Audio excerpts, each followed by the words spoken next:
Hi there, Janet Fritz here for Galaxy Girl Creations. Welcome to my channel and welcome to another day of Baby Got Scraps. Today I'm combining that with a some assemblage required video, which means I'm going to be using product from MK's shop, someassemblagerequired.com, in my video. And I have pulled a bunch of scraps out of my scrap bin. I've got some photos of my brother's birthday back in, I think, 1978, I'm pretty sure. They're super old, as you could tell by the photos. I'm still working through a bunch of old photos here and there. I've got quite a few of them still in a bin and just working through them as I can. And so as you can see here, I've pulled out several things along the top. Those are all geared type of items from MK's shop. The one on the right hand side has a big brown piece in it that actually has numbers on it. I'm going to use that to indicate his birth, the age he was turning, which I think is 8. And I'm actually using this paper bag from the advent calendar that she did in November. Well, it was for December. She sold it in November, but it was for December, and it was full of all kinds of awesome goodies that were not Christmas related. And so I am going to, I don't know that I'm using a bunch of the goodies on this particular page. I think I might be, but I'm definitely using other stuff from the shop. So all kinds of stars. The chipboard piece you see on the right hand side is a Dusty Attic piece, but it is actually from the embellishment box for January of 2024 over at Some Assemblage Required. And that box is just stuffed full of stars. So if you like stars, it is well worth the money. It even includes some leather stars that are engraved and acrylic stars and wood stars and metal stars. It's all kinds of good star business. So go and check that out. I'll put a link down below for that in case you're interested in it. I'll also put a link for the geared items up above that are still available in the shop. Those are from the June 2023 release, I believe. So I know some of them are still available, but I'm not sure all of them are. Now this piece of paper that I'm using, I think it is like a basic gray piece of paper. It doesn't say on it. It's actually white on the back. It's super old, but I think it is from one of their collections or a reprint of one of their collections. But it was in my scrap bin. I don't have anything that really ties to that collection per se, so I'm going to go ahead and use it. I think it's perfect for these photos where there is a lot of brown going on in the photos. There's also some blues and a little bit of kind of a green hint to it, so that's what I'm going to use it for. I am going to use a little bit of mixed media on my layout with regard to covering up the chipboard and the acrylic that I'm going to use. So I'm tucking in some wood stars to peek out from beneath this piece in the lower right hand corner with all of the numbers on it.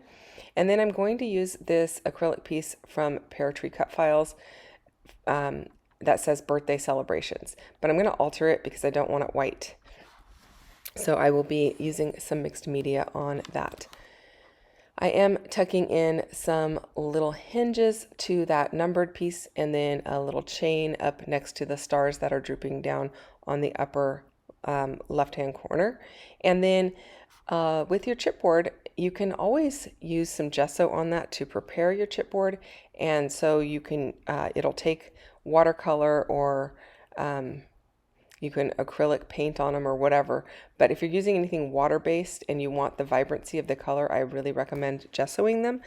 But the Nuvo mousse also works, and it doesn't need any prep. The mousse just covers it right up.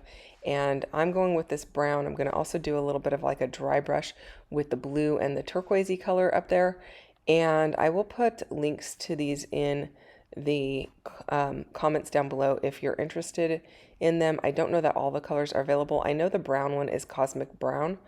I'm not sure about the other two, so I'll have to look those up. I probably will hold them up at the end of creating the pieces here. That's normally what I do.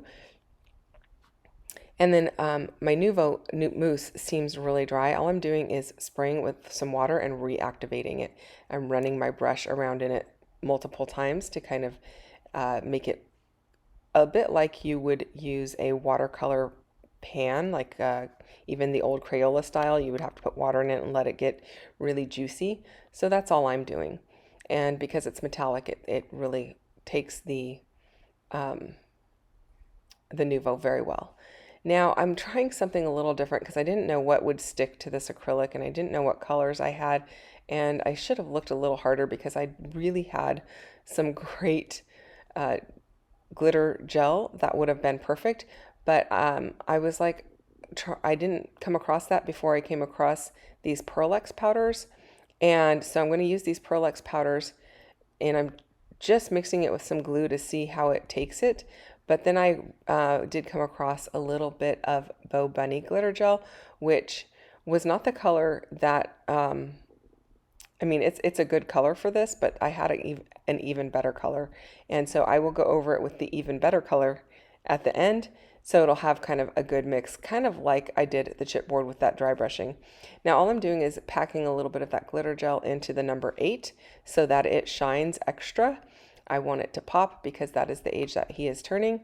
And then I am just dabbing this on to the acrylic piece with a paintbrush. And I'm being kind of cautious because I don't want it to clog up the letters and get the gel like down in all of the grooves.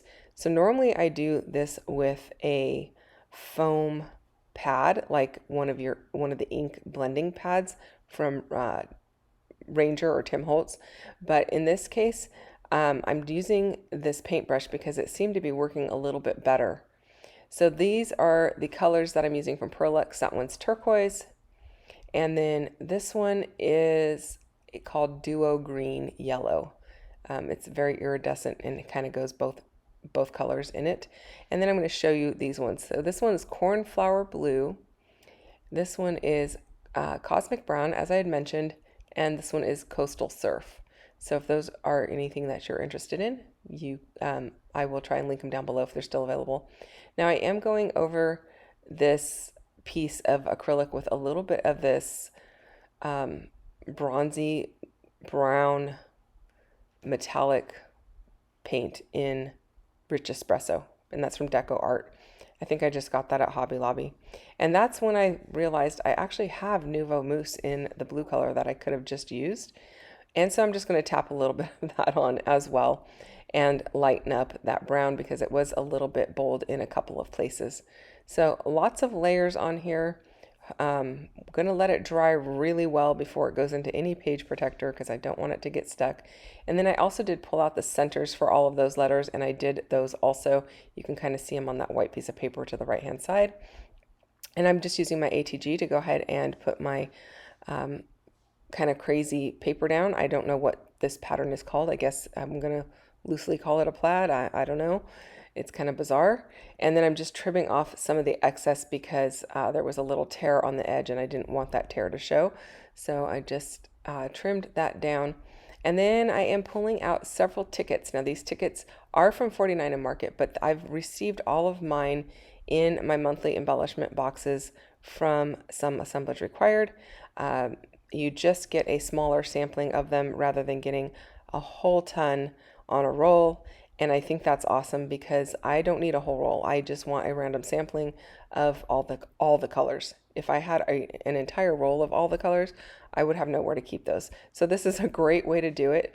You also do get some film strips. So film strips, tickets, or postage stamps that go in varying colors. So I'm using the browns and the blues here to tuck into my clusters, and I really like how that's looking. Just bringing in a little bit more of the blue to each of the areas. And then I pulled out some of the postage stamps as well that are kind of in a, I don't know. I'm not even sure what color that is. It's kind of like a grayish green. Probably has a name for it, but I don't know the name of the color. And then I pulled out some brown ones also.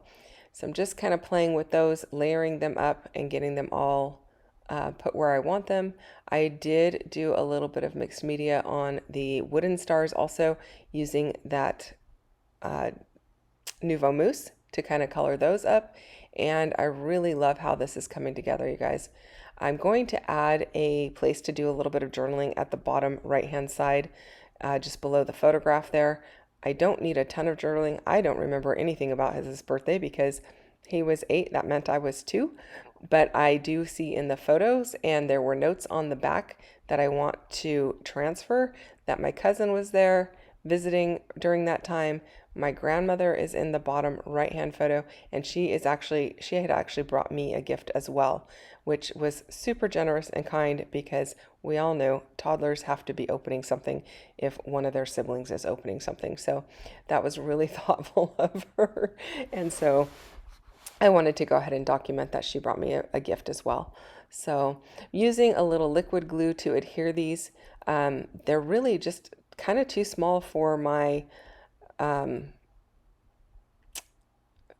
glue dots. So I'm hoping that that's going to work. I will put glue dots on the ones that are big enough, and then the wood ones have adhesive on them already. So all of the wood in MK's shop already comes adhesive backed, and it is lovely because it's very thin still even with the adhesive. And it also comes with a masking on the front, so you do need to pull that masking off, and I'd already done that for these stars. So the masking just protects the wood while it is being cut and etched so that any scorch marks don't show when you remove the masking. So now I'm just using liquid adhesive to adhere everything down and to kind of give it a good hold. I will be using some glue dots on the back of that large acrylic piece. I think that's going to hold that very well. I'm not too worried about the other gears with the liquid adhesive. It's going to go straight into not straight into a page protector. It's going into a page protector as soon as it's dried for quite some time because I want to make sure that all of that mixed media on top of the acrylic piece is not going to stick to the page protector at all. I want to make sure that's good and dry. But other than that, it's not going to be played with or anything like that. So I don't think they're going to fall off. And you can always leave the backing on them, which is stuck on them, until you peel it off. And then if you put a little liquid glue on that, it's going to hold extra well, at least in my opinion. I haven't had anything fall off yet, so hopefully that will remain the case. I will report back in the event that I do.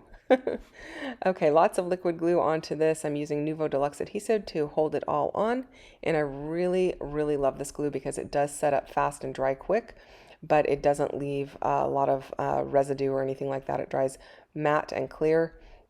And then a couple of glue dots on these little hinges that I'm tucking in, and I really like how that's looking. And I am using actually a combination of glue dots and Zotz bling. I think the ones on the roll are glue dots and the other ones are Zotz, or vice versa. I use them interchangeably. Whatever I can get at the best price is what I go for because I'm not super picky on that. Here's where I go ahead and add this little journaling spot, tucking that in, just running a little liquid glue under it to hold it in place, and using my tweezers as a third hand to make sure it just stays there. Also using my acrylic block as a third hand.